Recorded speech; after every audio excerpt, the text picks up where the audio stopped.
Right, moments in current affairs at exactly 9:30 a.m.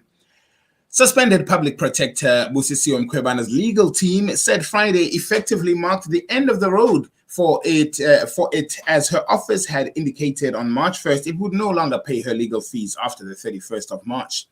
We had hoped between the 1st of March and now there would be some miracle which would resolve the impasse caused by the letter of acting public protector advocate Koleka Gcaleka that would no longer be able to fund her legal team. Mkhwebane's counsel, Dalimpofu, told the committee conducting the Section 194 inquiry into her fitness to hold office. Mpofu said Mkhwebane had not been able to give her legal team further instructions to continue beyond this point. Our instructions are terminated. He said it became clear when Mkhwebane would not be able to give the team instructions and it could not say no to other work.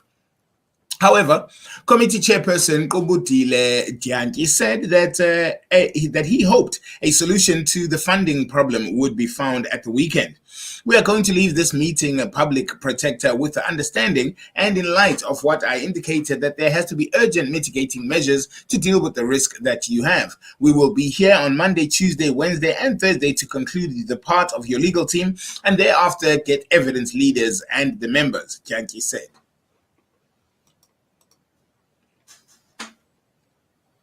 A cunning senior accountant who has been free rein on his employers and some clients' bank accounts but breached the trust by committing multiple acts of fraud and theft was sentenced to 15 years of imprisonment this week. Zakaria Kasim Vahed, who's 49 years old, previously pleaded guilty before the magistrate court Sophie Reddy and the Durban Regional Court in 93 counts of theft and fraud, who while in the employ of the Overport-based accounting firm Desai Jawad Incorporated. The state was represented by prosecutor Sureka Marimutu, and investigations were led by Colonel Dean Misra from the Hawks. Before already pronounced sentencing, Vahed had attorneys released and attempted to engage a new one, but was refused. He was representing himself as he had requested. His acts of criminality occurred between August 2009 and 2019. Red Bull's Max Verstappen was less than impressed by Lewis Hamilton's wheel-to-wheel fighting in the open lap in Melbourne. Verstappen may have come through to take the victory in Australian Grand Prix, having had to overtake Lewis Hamilton en route. But the Dutch driver wasn't happy with how the Mercedes man got ahead of him in the first place. At the start, Verstappen had a reasonably slow getaway, and fell behind Mercedes' George Russell. Heading into turn 3, Verstappen came under pressure from Hamilton and the Mercedes driver getting alongside the Red Bull and shouldering his way past Verstappen. Verstappen wasn't pleased with how Hamilton had muscled through, complaining over the team radio that he felt he had been pushed off to the outside curb exiting the corner.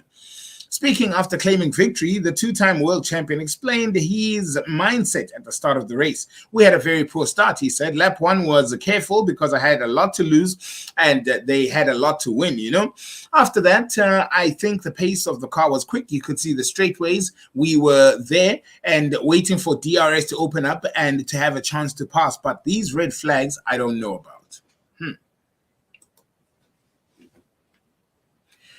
Umalusi, the Quality Council for General and Further Education and Training, has officially launched a newly implemented online application system for the replacement of lost or damaged certificates. According to the council, candidates can now have access from anywhere via cell phone or PC to apply directly to Umalusi to replace lost or damaged certificates. The new system has significantly reduced the turnaround time and costs involving in replacing a lost or damaged certificate. At a cost of 137 Rand, a candidate can collect a replacement certificate from Umalusi within 2 working days of the application. Or a candidate can pay 202 Rand, which includes 137 Rand for the certificate and 65 Rand courier fee to have the certificate sent within 7 working days to their chosen physical address anywhere in South Africa. Umalusi said that the university sector has commended this move, saying the online verification of results will be very helpful to institutions of higher learning during the registration periods. This time last year, in a parliamentary committee for higher education, science and innovation, the Department of Higher Education and Training, the State Information Technology Agency, and Umalusi received an update on the eradication of certification backlog.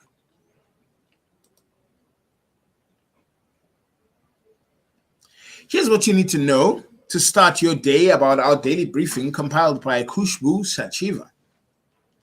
Two DA federal leader candidates made big promises on Saturday. Incumbent John Steenhuisen undertook to end electricity blackouts, while Mpho Phalatse said she'll bring change and good governance.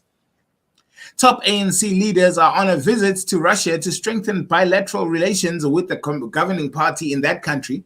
The United Russian Party, ANC Deputy Head of Subcommittee and International Relations, Obed Babela, and fellow NEC member Alvin Bortes will lead the delegation of the ANC to Moscow. 5 suspects were killed in a shootout while conducting a drug raid in Morningside in Durban. Police spokesperson Robert Nechiunda said that the suspects opened fire when officers arrived at their alleged hideout. South Africans will have to dig even deeper into their pockets as the electricity tariff hikes kick in on the 1st of April. The tariffs will increase by 18.65% for standard Eskom customers and 18.49% for municipalities for the 2023-2024 financial year. The first day of the party's National Congress saw incumbent leader John Steenhuisen and his opponent Mpho Phalatse go head-to-head in the last-ditch effort to woo party delegates. In keeping with the tradition, 2 contenders for the party leadership were on Saturday given the final chance to convince the last undecideds out of more than 2,000 delegates to vote for them.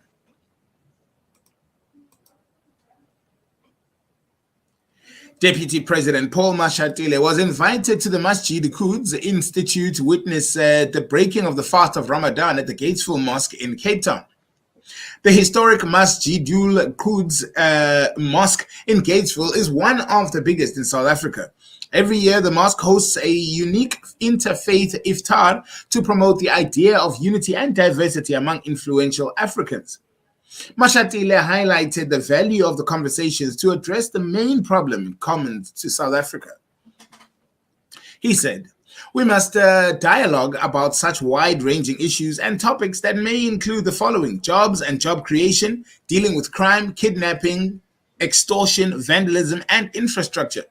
But more importantly, ensuring visible policing and police response to citizens is timeless to deal with the incidents of crime. Secondly, we must ensure that we deal with the problem of poor governance and poor government support for many countries, in particular small businesses that are really struggling.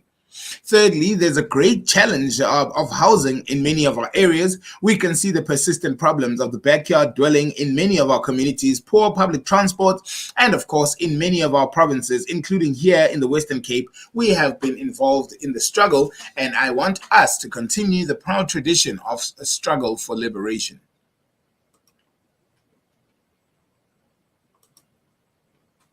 Mpho Phalatse has accepted losing the leadership race and reiterated that she is not planning to leave the DA for Action SA.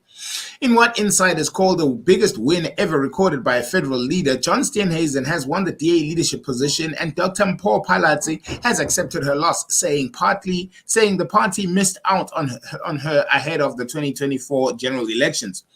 Presiding officers declined to share the number of votes and received votes by both candidates, but DA insiders told a publication that Steenhuisen registered a convincing victory of 84%, a 4% increase from the previous Congress. In her final leadership push, Phalatse took a swipe at Steenhuisen, invoking comparisons with Zuma on the Saturday, 1st of April. Her speech failed to gain more support from the delegates at the DA at the Gallagher Convention Center in Midrand. I'm disappointed, obviously, she said. I raised my hand for a reason. I believe the Democratic Alliance and had an opportunity here with me ahead of the general elections, given the ANC's imminent collapse. However, I will stand behind John and I will not be leaving the Democratic Alliance. Palati said suggestions that her contesting for the federal leader position was her way of opening the door to leaving the party with crazy imaginations.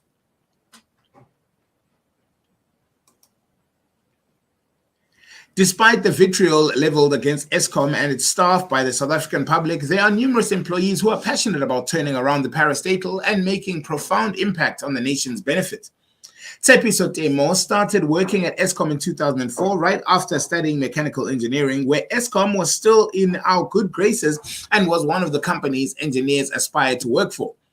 Timo recalls the first thing that she saw when driving into Tutuga power station on her first day of work was over 100-meter tall cooling tower, and it motivated me, she said. I thought, I want to work here. I want to make a difference. But from the start, it was a tough gig, with Timo saying that after 6 months, she wanted to quit because it was so hard working at a power station.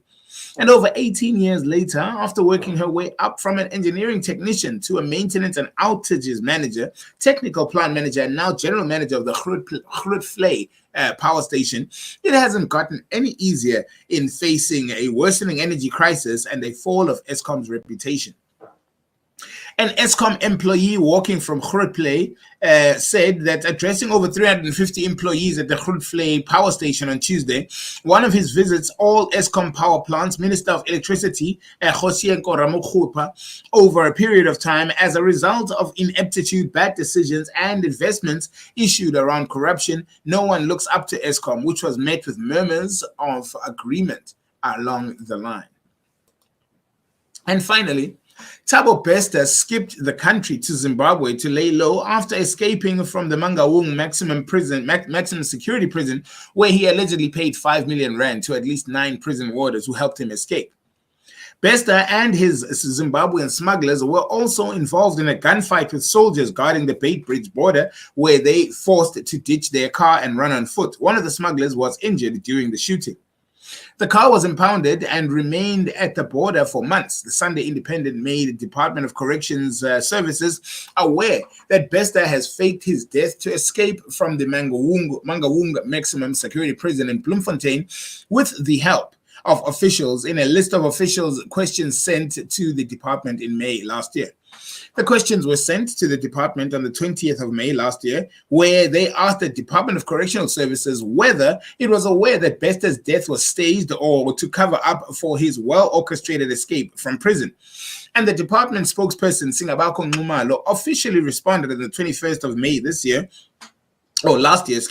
that the Department of Correctional Services is not aware of such allegations.